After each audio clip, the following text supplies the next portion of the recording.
माधवी खूपच हसत असते, त्यामुळे मामा म्हणत असतात की लकी तू दिलेलं एनर्जी ड्रिंक चांगलंच लागलंय वाटतं. आता माधवी खूपच जोमात आलेली असते आणि ती टाळी वाजवते आणि म्हणते की अय इंद्रा कोळी कुठेस तू, तुझ्या पोराची हळद आहे, तू नाचणार नाहीयेस का? आणि मस्तपैकी पदर खोचून आता ती नाचायला तयार झालेली असते. नमस्कार मंडळी, प्रेमाची गोष्ट या मालिकेच्या आजच्या भागात आज आपण बघणार आहोत. नवरीकडच्या मुलांनी सागरला मात्र चांगलीच हळद चोळलेली असते. लकी म्हणत असतो की आपली टर्न येऊ दे, म्हणजे बघाच आता मावशी कशी तिला हळद लावते ते. संगीता मुक्ताला बघून म्हणते की जगात भारी मीना कुमारी, कशी गोड दिसते साजूक तुपातली नाजूक मिठाई. संगीताने आता हातात खूप हळद घेतलेली असते, तेव्हा माधवी म्हणते अहो एवढी हळद लावताय? तर संगीता म्हणत असते की ही बाई कोण आहे, मध्ये मध्ये सारखी सारखी बोलत असते. तेव्हा माधवी म्हणते की मी माधवी गोखले, मी मुलीची आई आहे. संगीता म्हणते की अरे बापरे असं का? स्वारी हा कसं आहे, पण मुलाकडचा मान आहे ना. संगीता अगदी चोळून चोळून मुक्ताला हळद लावत असते. तेव्हा माधवी मध्ये येते आणि म्हणते की अहो काय करताय, किती जोरजोरात हळद लावताय. संगीता म्हणते की हळद अशीच लावायची असते, म्हणजे 2 दिवस काय आता हळद उतरणार नाही. माधवी म्हणते की अहो 2 आठवडे उतरणार नाही अशी हळद लावली तर. संगीता म्हणते की अहो हळद म्हणजे प्रोटेक्शन असतं, तुमच्या लेकीला कोणाची नजर नको लागायला म्हणून लावतात हळद. तुम्ही काळजी करू नका, मला सुद्धा 3 लेकी आहेत, तुमच्या लेकीसारख्याच गोड लेकी आहेत माझ्या. मलाही असं वाटतं की माझ्या लेकींना कोणीतरी श्रीमंत मुलगा भेटावा, जशा तुमच्या मुलीला भेटलाय. पण तुम्हाला सांगू का, तुमची मुलगी खरंच खूप चांगल्या घरात पडली आणि ही जी माणसं आहेत ना ती खरंच खूप चांगली आहे. ते लोक तुमच्या लेकीची खूप काळजी घेतील, तुम्ही अजिबात काळजी करू नका. माधवी त्यांना म्हणते की खूप बरं वाटलं तुमचं बोलणं ऐकून. बरं तुम्ही कोण आहात? तर संगीता म्हणते की मी संगीता खरे, नवऱ्या मुलाची आई आहे ना, ती माझी बालमैत्रीण आहे. तर मित्रांनो, तुम्ही जर ह्या चॅनलवर नवीन असाल तर प्लीज चॅनलला लगेच सबस्क्राईब करा आणि आजच्या व्हिडिओचं लाईक्सचं टार्गेट असणारे 200 लाईक्स, त्यामुळे हे टार्गेट पूर्ण करण्यासाठी आम्हाला मदत करा. धन्यवाद. संगीता म्हणत असते की तुम्ही अजिबात काळजी करू नका, तुमच्या लेकीचं छानच होणार आहे, परंतु तुम्हीही देवाकडे प्रार्थना करा की माझ्या 3 लेकींना छान मुलगा भेटेल. तर माधवी म्हणत असते की अहो काळजीच करू नका, तुमच्या मुलींना सुद्धा छान नवरा भेटणार. संगीता म्हणते की बरं ऐका, तुमची लेक किती गोड दिसते, तुम्ही एक काम करता का, तुम्ही तिला काळी टीट लावता का, नाही तर माझीच नजर लागेल हा तिला. आणि मग माधवी डोळ्यातील काजळ मुक्ताला लावते. संगीता सुद्धा मुक्ताची नजर काढते, परंतु मुक्ताला बघून पुरुषोत्तमला सारखं रडायला येत असतं. मुक्ता आता तिथून निघून गेलेली असते. माधवी पुरूला म्हणते की काय रे पुरू, रडतोयस तू? पुरुषोत्तम म्हणत असतो की मुक्ताच्या लग्नाचा ध्यास तू घेतला होतास, परंतु आज तिला असं बघून ना मी खूप हॅप्पी आहे. माधवी म्हणते की ते दिसतंच आहे मला जेवढं वाटलं होतं तेवढी वाईट पण नाही आहेत ही माणसं, फक्त थोडीशी लाऊड आहेत, बाकी काही नाही.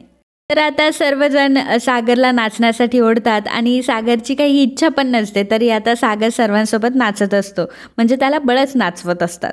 आता सर्वजण नाचत असतात तर संगीता आणि इंद्रा आता माधवीला सुद्धा नाचण्यासाठी ओढत असतात आणि माधवीचं लक्ष भरकटून तिच्या तोंडाला हळद लावत असतात. सर्वजण खूपच खुश असतात, डान्स करत असतात. लास्टला तर फक्त संगीता आणि इंद्रा ह्या दोघीच नाचत असतात. संगीता इंद्राला म्हणते की बरं इंद्रा, आता मी जाते हां, घरी माझ्या पोरी एकटाच आहेत, माझी वाट बघत असतील. इंद्रा म्हणते की नक्की येणार आहे मी, आदल्या दिवशीच येणार मी, तू अजिबात काळजी करू नकोस. आणि मग संगीता तिथून निघून जाते. तर बापू आता इंद्राला आवाज देत असतात आणि म्हणत असतात की अगं इंद्रा चल, याची आंघोळसुद्धा बाकी अजून. तर इंद्रा लगेचच नारळाचं दूध घेऊन येते आणि म्हणते की चला चला सागर, आता आंघोळ करायची. सागर म्हणत असतो की आंघोळ आणि इथे कशाला, मी नाही करणार आहे इथे आंघोळ. आणि मग इंद्रा त्याच्या अंगावर फक्त नारळाचं दूध शिंपडते आणि म्हणते की जा आता आंघोळ करून ये जा. बापू म्हणतात की आवरा पटपट, आपला दादूसुद्धा येणार आहे. तर इकडे सावनी ही हर्षला म्हणत असते की हा कसला मेकॅनिक आहे, एवढं काम करण्यासाठी एवढे पैसे घेतोय. हर्ष म्हणत असतो की प्रत्येक ठिकाणी सौंदर्य कामाला येत नाही, डोकंही वापरायला लागतं. सावनी म्हणत असते की अरे हर्ष, एवढा महागातला नेकलेस मी गाडीमध्ये ठेवलाय, त्याचं काय करायचं? तर हर्ष म्हणत असतो की त्या महागड्या नेकलेसपेक्षा सगळ्यात महत्त्वाची गोष्ट म्हणजे आपल्याला सईची कस्टडी हवी. सावनी म्हणते की हा कळलं मला, मी आता जाते आणि सगळं फिक्स करून येते. इतक्यातच हर्ष एक बातमी वाचतो. पेपरमध्ये सागरच्या लग्नाची बातमी छापून आलेली असते आणि तो सावनीलाही सांगतो. तर सावनी म्हणते की कोण आहे ही मुलगी, परंतु त्यामध्ये नवरे मुलीचं नाव नसतं. तर सावनी म्हणते की मला तुझं कधी कधी काही कळतच नाही, तूच म्हणतो फोकस राहायचं, बरं चल मी आवरते आणि निघते. आणि असं म्हणून सावनी तिथून निघून जाते. तर दादूस आलेला असतो आणि दादूस हळदीची गाणी म्हणत असतो. सर्वजण हळद एन्जॉय करत असतात. नवऱ्या मुलाकडचे आणि नवरी मुलीकडचे खूप जोमात नाचत असतात आणि दोघांमध्येही कॉम्पिटिशन लागलेली असते. दादूसने हळदीच्या गाण्यामध्ये सगळ्यांचं नाव घेतलेलं असतं. इंद्राचं, बापूचं, कोमल, स्वाती, लकी या सर्वांचं नाव त्याने घेतलेलं असतं. इंद्राने माधवीला सुद्धा नाचण्यासाठी बोलवलेलं असतं. दोघीही जोमात नाचत असतात. नंतर गाणं संपतंच लकी स्वातीला घेऊन जरा बाजूला जातो. लकी स्वातीला म्हणत असतो की काय ग, कोळ्यांची हळदच वाटत नाहीये ही, काही लोक जास्त जोमातच दिसत नाहीये. स्वाती म्हणते की मग कर ना असं काहीतरी. लकी म्हणतो की थांब मी एक काम करतो, इथं आलेल्या सगळ्यांना मी जरा एनर्जी ड्रिंक पाजतो. दोघंही किचनमध्ये जातात आणि ज्यूसमध्ये लकी दारू मिक्स करतो आणि सर्वांसाठी तो दारू मिक्स केलेला ज्यूस घेऊन येतात. संगीता माधवीला पहिल्यांदा ज्यूस देते तर माधवी ज्यूस पिते आणि म्हणते की जरा वेगळाच लागतोय का. स्वाती म्हणते की अहो तुमच्यासाठी खास बनवलाय हा. मावशी म्हणत असते की खरंच फारच उत्साही आहात हा तुम्ही. तर स्वाती म्हणते की आता तुमचाही उत्साह दाखवा आम्हाला. माधवीने गटगट करून आता सगळा सरबत संपवलेला असतो आणि तिला आता थोडीशी चढलेली असते आणि ती उठायला जाते परत खाली पडते. पुरुषोत्तम म्हणतो की अगं थांब थांब तुला चक्कर आली असेल आणि दुसरा सरबताचा ग्लास त्याच्या हातात देतो. आता माधवी दुसरा ग्लास सुद्धा पिऊन टाकते. तर आता 2 ग्लास पिल्यानंतर माधवीला चांगलीच चढलेली असते आणि माधवी जोरजोरात हसायला लागते. पुरुषोत्तम विचार करतो की ही माधवी अशी का हसते. तर मामा उठतात आणि म्हणतात की काय झालं हसायला, काही जोक झाला का. लकी म्हणतो की अरे मामा लकी स्पेशल सरबत आहे की तू पण. माधवी खूपच हसत असते त्यामुळे मामा म्हणत असतात की लकी तू दिलेलं एनर्जी ड्रिंक चांगलंच लागलंय वाटतं. आता माधवी खूपच जोमात आलेली असते आणि ती टाळी वाजवते आणि म्हणते की अय इंद्रा कोळी कुठेस तू, तुझ्या पोराची हळद आहे, तू नाचणार नाही आहेस का. आणि मस्तपैकी पदर खोचून आता ती नाचायला तयार झालेली असते. तर माधवीने आता डान्ससाठी इंद्राला सुद्धा चॅलेंज केलेलं असतं आणि पोरी जरा जपून दांडा धर या गाण्यावर आता सर्वजण डान्स करत असतात. माधवी मात्र डान्समध्ये खूपच एडेचाळे करत असते आणि तिला बघून सागर मात्र खूप हसत असतो. सागरला खूपच हसायला येत असतं.